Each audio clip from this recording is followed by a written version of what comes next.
a smoke pellet grill smoker that's got 10 hours of battery life. Let's open this up and see what you get when you first buy it. Inside this box is your grill grate. Here's your handle. Here's the grill.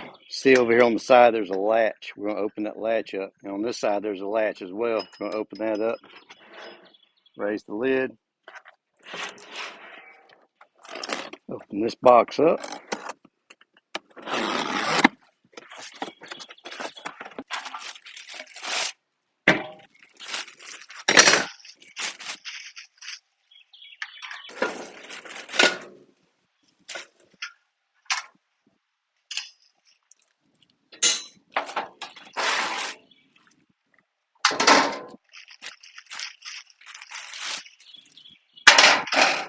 I'm betting this is the battery.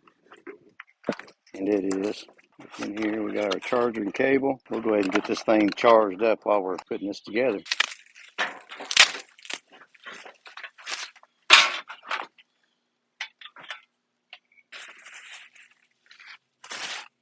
The handle, that's a nice handle, eh? Let's see what we got here.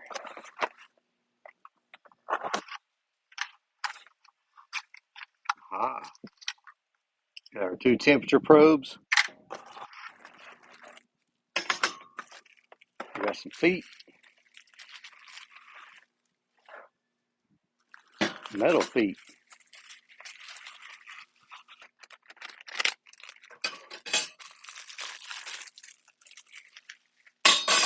I guess you're in luck because it doesn't come with the owner's manual that I can find. I guess you go to the website and get the owner's manual and print it off. That's what I had to do for assembly and operation. Cooking space 271 feet, temperature range 180 to 500 degrees, battery working hours 8 hours. I think they said it was actually 10 though. Wi-Fi connection is 2.4 gigahertz and the hopper capacity is 5 pounds. Let's put this thing together. First thing we're going to do is close this back up. I'm going to flip this over just like that. We've got 4 legs to install, 4 screws.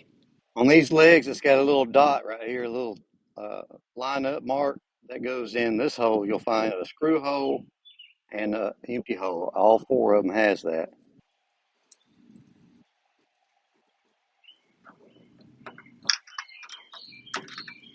Put that one in. We're going to do the other 4 the same way, or the other 3 the same way. Tighten that down. I've got the face of the grill facing me. You can see that in the video. That's the back side of the grill.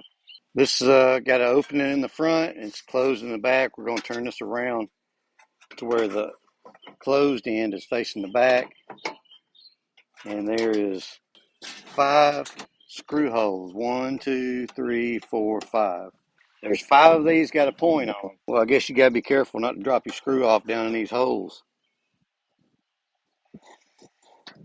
All right, that's all 5 of them. Man, them screw holes are tight. At least it's in there good. All right, we're going to turn this back over, it says. I'm going to insert this in here. This is a water tray. That's the ashtray. And this just slides out, slides back in.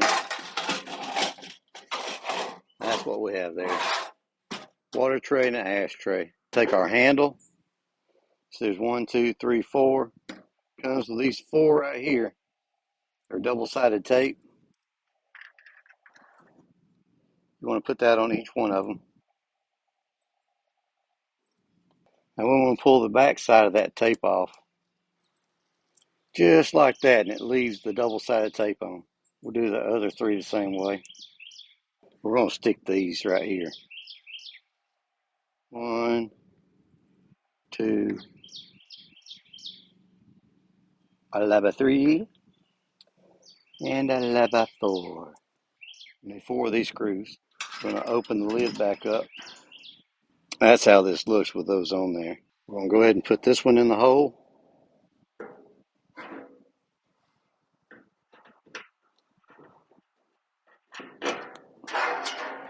Line it up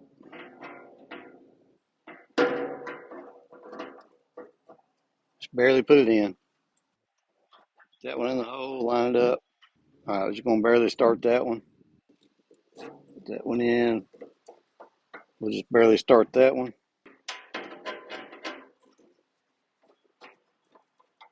Let's go ahead and tighten these all the way up. You'll see that the hopper has got the lid right here like this, and you'll see that this is like that.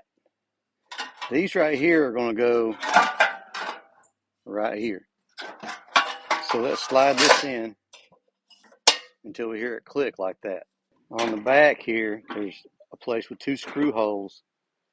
We've got these last 2 screws left over. I'm going to install this onto the back side of the hopper.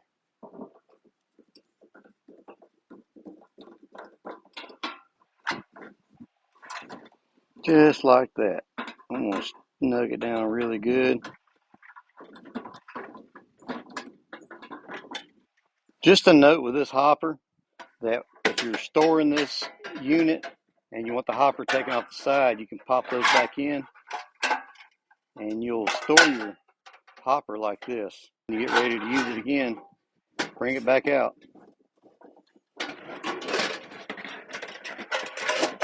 Until those pop back in place. I want you to unlatch it and bring your lid up.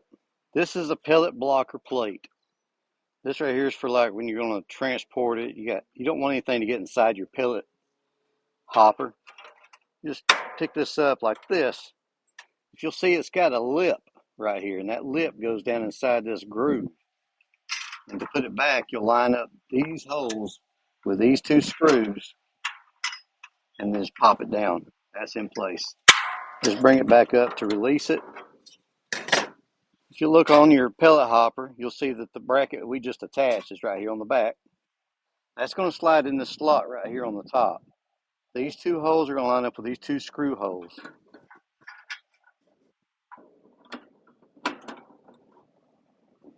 Just like that. And on this side, you'll see that it goes inside that groove right there. Here's one piece right here that it says when you use ASMOKE's pellets, you don't need this. But when you use any other pellet other than ASMOKE, you need to use this inside your chamber port. You'll see right here that this is your burner tube, and this is where your pellets come out, where the pellet auger is. You'll see on the back side you've got 2 notches right here, 1, 2. Those go facing down. You'll slide it in underneath your burner tube, and it's going to be raised up tilted at an angle, just like it is now. Like I said, if you use ASMOKE's pellets, you don't need that. It says it's in there to prevent ash buildup. Over here on the side of your hopper, you'll see there's a slot right here. And then you have this. So if you need to block your hopper from not having any pellets going in, you slide this in. Turn it over here on the back side so you can see it. That's that piece we just put in. Then you want to put this in. And this attaches right here. And you'll see everything angles down. And it keeps your grease going over here in the side. And you'll see this is on here just like that. The angle down towards this over here. Pull this back out. And you see this port? That's your grease port. And over here on the side, you pull this out. It's got a little tray in there to collect your grease. Over here on the side, you'll see this is where your battery goes in. This rack just sits right in there like that. You'll notice that there's a raised side. You want that facing down. This one goes inside. You'll see that there's notches. Goes inside your rack like that. And it just sits down right here. Over here on the side, you'll see your battery port. These need to be facing up. So you'll pull that handle out. Slide that in there like that. Put your handle back down. Now your battery's good to go. You check your charge on it. It's got a full charge. You'll see it's in Celsius. If you need it to be in Fahrenheit, you come up here to this little cog wheel. Go down to grill info. And over here, you'll put it on Fahrenheit. Now you're on 52 degrees Fahrenheit. Got the roast beast on there. We want to go right up here to the settings, connections, Wi-Fi. I'm going to hit Van's World. Now let me hit my password in. Then hit a little check mark in the corner, and now it's connecting. We are connected to Van's World. Comes on, we're going to press anywhere to start it. All right, the fan started working on it. We're going to go to, let's just do a roast. Let's do beef ribs. Next. Show the probe. Next. Temperature. We're going to set the temperature for 300 degrees. Hit the little check mark. And we're going to swipe to ignite.